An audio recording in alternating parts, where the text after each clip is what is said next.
नमस्कार, प्रणाम। रामनवमी की ढेर सारी शुभकामनाएं।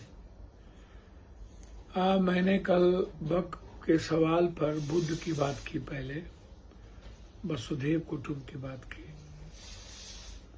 और फिर मैंने यह कहा कि अंग्रेज के समय कोई भी राजा महाराजाओं की बात मैंने की, तो राजा महाराजाओं में न तो कोई जाति है, न धर्म है, न पप्पू है, न कोई और है।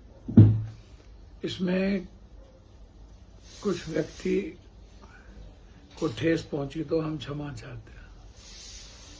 संदर्भ कुछ और था। मैंने कहा कि उस जमाने में जितने बड़े बड़े पट्टे मिले, जो भी चीजें मिली, माधवराव सिंधिया जी महाराजा हैं, तो उनके कोई सत्कर्म या कुकर्म और सत्कर्म करके वो राजशाही में हो। मैंने मूलवासी आदिवासी की बात की थी कि जल जंगल जमीन पर किस ये तहजीब, ये संस्कृति किसकी थी। फिर गरीबों से, आदिवासियों से जमीन किसने छीनी। ऐसी सनातन संस्कृति पर कौन सी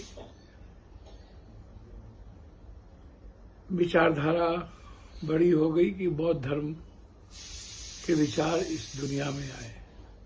तो अलग संदर्भ था। मैंने यह भी कहा कि महिलाओं के आरक्षण पर मैंने कहा कि आप दलित, एसटी, एससी, बीसी को आरक्षण नहीं देना चाहते थे, इसलिए महिलाओं का सम्मान नहीं कर पा रहे। भैया, सदन में कई तरह की बातें होती है। मुझे समझ में नहीं आता है कि आप लोग इतने उतावले क्यों हो जाते हैं। आप बहुत ताकतवर लोग हैं आप लोग। मैं छोटा लोग हूँ, मुझे फरियाने नहीं आता है। हम एक बार रिश्ता बनाते हैं। और फिर एक बात मैं कहना चाहूँगा, राजपूत समाज के लोग हों, चाहे जाट हो, गुजर हो, यादव हो, यहीर हो, मैं इस बीच में भी कहूँ कि शिवाजी प्रताप की माँ यादव है, ये इतिहास कहता है। उसमें ही कोई एक ऐसी जाति है जो पिता है। तो जात का तो कुछ पता उस संदर्भ में था नहीं। कृष्ण के काल में भी जात नहीं थी। तो जात यदि कहें भी, तो जो लोग अलग अलग अपने को समझते हैं, मैं तो नहीं समझता हूँ। मैं तो एक परिवार ही समझता हूँ। मेरे किसी भी बड़े भाई को मत ठेस पहुंचाओ। और हम फरियाने की बात तो करते ही नहीं है, न करेंगे। हमारे यहाँ परिवार के तरह तो क्या फरियाना है।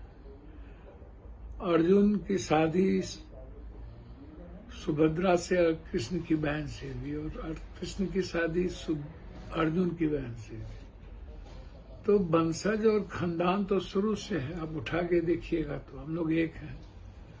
जाट है, गुजर है, कई सारे समाज, सब लोग एक हैं। कोई कभी मियाँ का वंशज बना देता है, कोई कभी चमार का औलाद बना देता है। देखिए, कोई दिक्कत नहीं। कोई कहता है और भी कुछ चाटे थे, मुझे उसमें नहीं आपत्ति है। मुजफ्फरपुर के एक साथी ने लिखा, देखिए 9000 बीघा जमीन हमको था, छरदादा कहाँ से उनको मिली, क्या अंग्रेज से वो लोग लड़े थे, पता कर लेने में क्या दिक्कत है। उस वक्त जब मथुरा से हम लोग बांका भर को आए थे, वहां बड़ी लड़ाई हुई थी अंग्रेज से। कई अंग्रेजों का कत्ल करके तब हम लोग कामत पर आए थे। तो क्या चाट, यदि जमींदारी यदि कोई गलत संस्कृति से भी होगी तो बिल्कुल गलत है, चाहे हम हो चाहे कोई हो। मैं भी उसमें आता हूँ। मैंने कहा कि मैं नहीं आता हूँ उसमें। यदि हमारे पुरखों ने, पूर्वजों ने कोई देश को बेच करके या अंग्रेजों की दलाली करके लिया होगा तो निश्चित रूप से वो गलत था, और मैं उसे गलत मानता हूँ। बस मैंने यही बात तो मैंने कही। क्षमा, वैसे यदि किसी को ठेस पहुंची तो मैं क्षमा चाहता हूँ। मेरा तात्पर्य जमींदार नहीं, बड़े बड़े ऐसे राजा जिन्होंने हमेशा, आपको भी पता है बड़े भाई, कि किस तरीके से लोगों ने समझौता किया। मैं तो हमेशा, जैसे रंगा संगा का सवाल आया तो मैं बड़ी मजबूती से खड़ा। हम लोग वीर के साथ है, इतिहास पुरुष। तुरंत फरियाने की बात पूर्णिया आ जाने के बाद सब पूर्णिया और फरियाने लगता है कि बहुत बचकना होती है।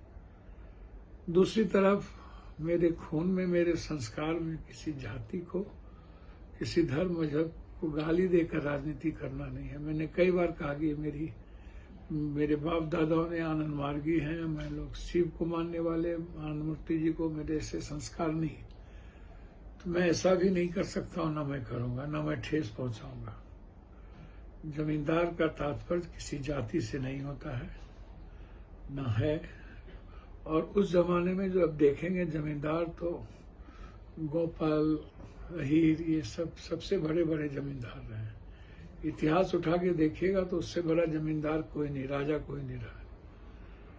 तो मैंने एक संदर्भ में कही, मैंने किसी को गाली नहीं दिया। तो इसीलिए 2 मिनट में खत्म कर देना, काट देना, चैलेंज कर देना, ये ठीक नहीं है। आप भी काम करिए, लोगों की सेवा करिए, हम भी कर रहे हैं। सब लोग मिल करके सीमांचल कोसी की बात करें।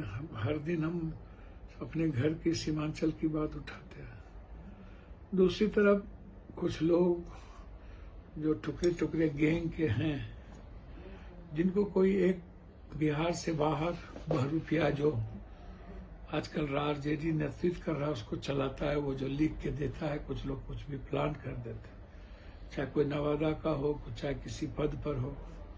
मैं उनसे कह रहा हूँ कि आप अपने कर्मों से आगे बढ़िए। जरूरी थोड़ी है कि पप्पू यादव को गाली देने से आपके नेता आपको पहचानेंगे, या पप्पू यादव के खिलाफ ट्वीट करने से आपके नेता पहचानेंगे। आप भी सभी लोग, हम लोग एक परिवार के हैं, थोड़ा इस सब से बचिए।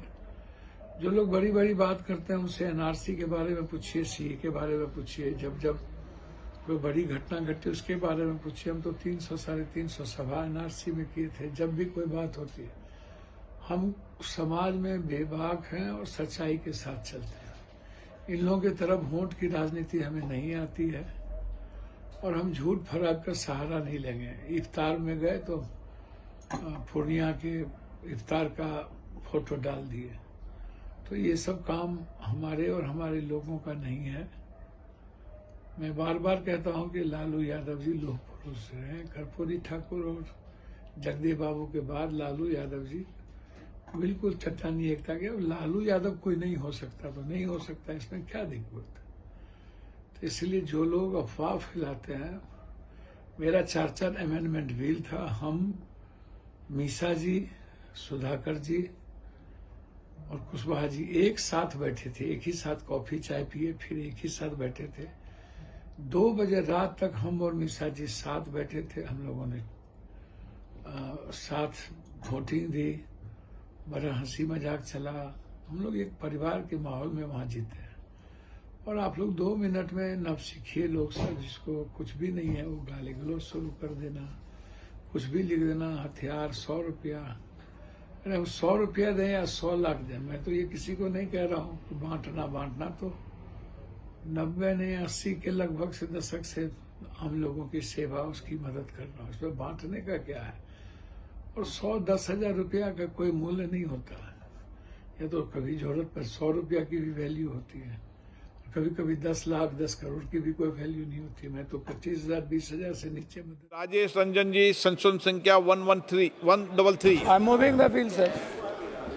प्रश्न है कि राजेश रंजन जी द्वारा प्रस्तुत संशोधन संख्या 133 को स्वीकृत किया जाए। जो सदस्य इसके पक्ष में हाँ कहें, जो सदस्य विरोध में ना कहें।